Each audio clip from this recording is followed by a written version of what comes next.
Qual foi o grande golpe militar da história do Brasil? Já sei, você pensou em 31 de março de 64. Não é hoje que nós vamos falar disso. Eu estou falando do golpe de 15 de novembro de 1889. Eu sou Felício Freire, professor de História. Estou aqui para desvelar a verdadeira história do Brasil. Vivíamos, então, o segundo reinado, a monarquia que começou em 1822, Dom Pedro I, foi até 1831, com a abdicação. Depois tivemos o período da regência, de 1831 até 1840. E, com o golpe da maioridade, Dom Pedro II assumiu com 14 anos e meio e governou até 1889. Como foi o fim do segundo reinado? Por que não houve o terceiro reinado do que seria a Imperatriz Isabel? Tínhamos ali alguns grupos na década de 1880 interessados em iniciar um novo regime, a República. Tínhamos os profissionais liberais, sobretudo da capital, Rio de Janeiro, que tinham um sonho de fazer uma república democrática jacobina, como foi lá no período da Revolução Francesa. Por isso eram chamados dessa forma. Tinha os mais moderados e os mais radicais. Os moderados predominaram, Quintino Bocaiúva, Aristides Lobo, Rui Barbosa. Tínhamos também o Exército, uma parte do Exército que seguia a ideologia positivista, uma interpretação da obra de Augusto Conte, que viam na República um passo para a modernidade. O que eles queriam? Uma ditadura onde uma pequena elite intelectual estabeleceria a ordem para com essa ordem conseguirem promover o progresso técnico e científico, relacionado a todas as transformações que vinham acontecendo na Europa na época. Vivia a Segunda Revolução Industrial, o período da Bela Época europeia. Tínhamos também os cafeicultores paulistas. Os cafeicultores paulistas que tinham, então, o ideal federalista que era importado dos Estados Unidos. A ideia deles era fazer uma república onde os futuros estados tivessem plena autonomia para gerir seus impostos de exportação, contrair empréstimos no exterior e ter até uma força pública. A ideia, na verdade, era desenvolver São Paulo. Eles não tinham um projeto para o país, e sim um projeto para São Paulo. Fundaram, então, o Partido Republicano Paulista na Convenção de Itu em 1873. Também tínhamos aqueles que, depois de 13 de maio de 88, quando houve a Lei Áurea, a abolição da escravatura no Brasil, se tornaram então os republicanos do dia 14 de maio. Eram aqueles que não aceitaram a abolição sem indenização e que resolveram então derrubar a monarquia como uma espécie de vingança por não receberem aquilo que eles acreditavam que tinham direito. Havia um objetivo em comum desses quatro grupos. Esse objetivo era derrubar a monarquia e fazer a república. Mas o que era o movimento republicano no Brasil?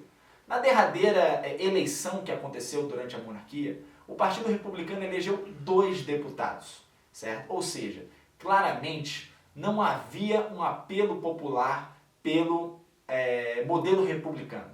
O que havia, na verdade, era uma grande popularidade do imperador Dom Pedro II, mas também um certo desgaste por parte da monarquia por uma série de questões que vinham desde a Guerra do Paraguai, que havia terminado em 1870.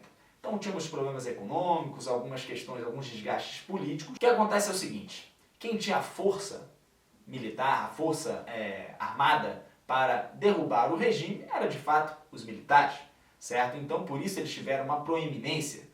Mas havia ali um objetivo em comum por parte desses 4 grupos.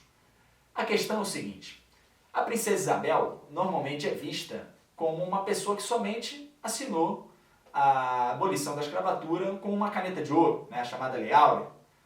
Mas a princesa Isabel, na verdade, ela foi uma grande abolicionista. A princesa Isabel, junto com o Conde D, eles tinham clubes abolicionistas, financiaram alforrias e lutaram realmente pela abolição da escravatura. Ela era vista como uma ameaça por essas pessoas.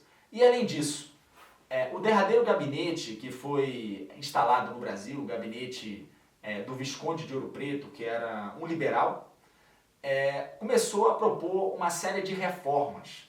Reformas estas que tinham por objetivo também esvaziar o discurso republicano. Por quê? O que os republicanos diziam? Eles criticavam o poder moderador, que era um poder exclusivo do imperador, onde ele poderia intervir nos demais três poderes, executivo, legislativo e judiciário. Eles criticavam a ação do Conselho de Estado, que era um órgão político ligado ao imperador, que junto com ele tomava as decisões referentes ao parlamentarismo no Brasil.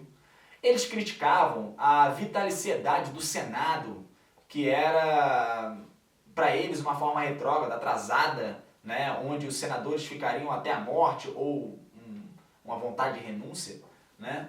E também o fato do Brasil ser um estado unitário, onde as províncias não tinham autonomia, e mais uma série de coisas, certo? Então, o Visconde de Ouro Preto, quando o seu gabinete tomou posse, em 7 de junho de 1889, ele fez um discurso no parlamento brasileiro, na Câmara, onde ele propunha uma série de reformas, dentre elas iniciar uma espécie de pacto federativo, onde eles concederiam autonomia às províncias. O grande feito, na visão dele, que era um liberal, um membro do Partido Liberal, o grande feito desse partido teria sido o ato adicional de 34, ainda durante a regência, quando eles descentralizaram a administração política do Brasil, que depois houve um retrocesso nesse sentido, o chamado regresso conservador, onde as províncias que haviam ganhado então autonomia em 34 perderam depois na sequência com a lei de interpretação do ato adicional.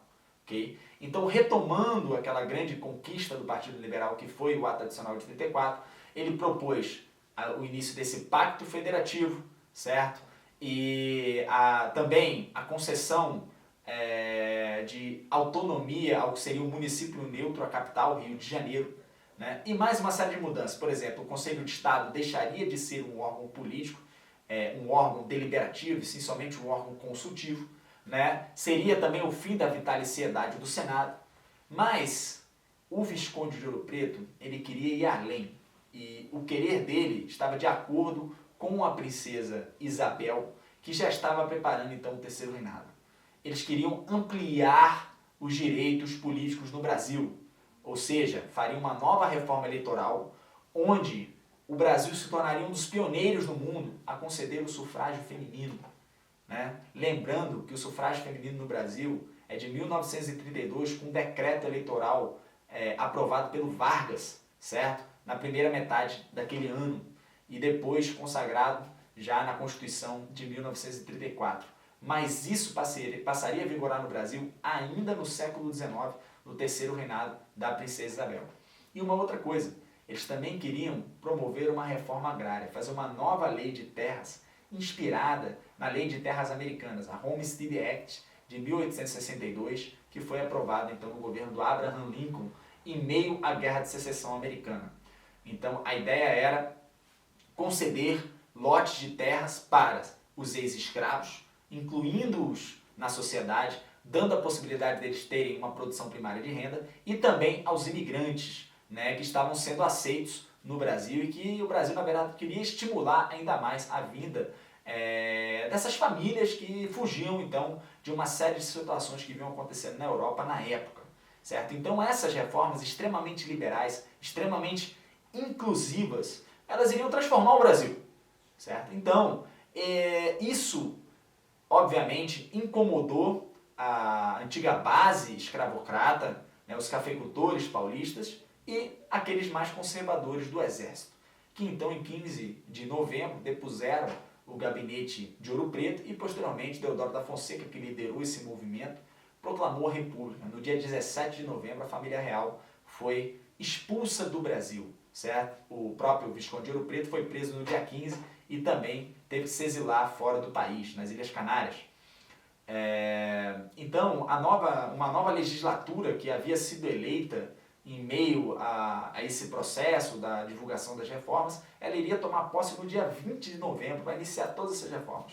Porém, 5 dias antes, veio o golpe militar, veio a República. Então, o golpe liderado por Deodoro da Fonseca, em 15 de novembro de 1889, que, então, primeiramente, depois o gabinete de Ouro Preto e, posteriormente, ele ainda no mesmo dia decretou a República. Um golpe militar, certo? No dia 17 de novembro, a família real foi expulsa do Brasil.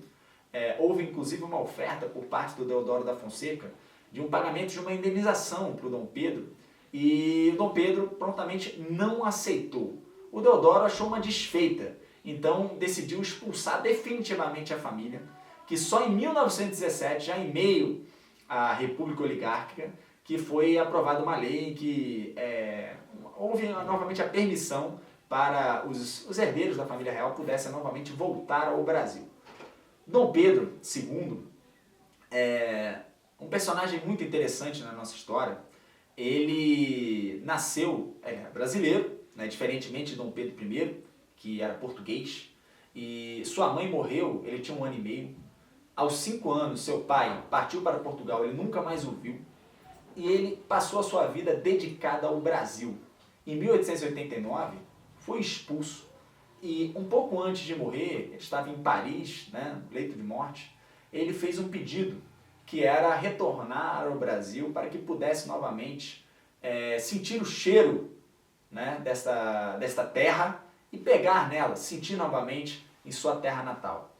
Esse pedido foi negado e ele morreu então num bairro na França, no Quartier Latin, abraçado com um pote com terra do Brasil, que ele colocou antes de partir, né? Essa república, que passou por muitas fases, tivemos na república 6 constituições, golpes, crises e, pelo que quando a gente se aprofunda na história republicana, nós vemos que essa república até hoje não deu certo. Provavelmente, se tivéssemos tido um 3º reinado, o Brasil hoje seria um outro país. Então, pessoal, sigam o meu canal, né, curtam, entrem no meu Instagram, @FelícioFreire, e nos vemos no próximo vídeo.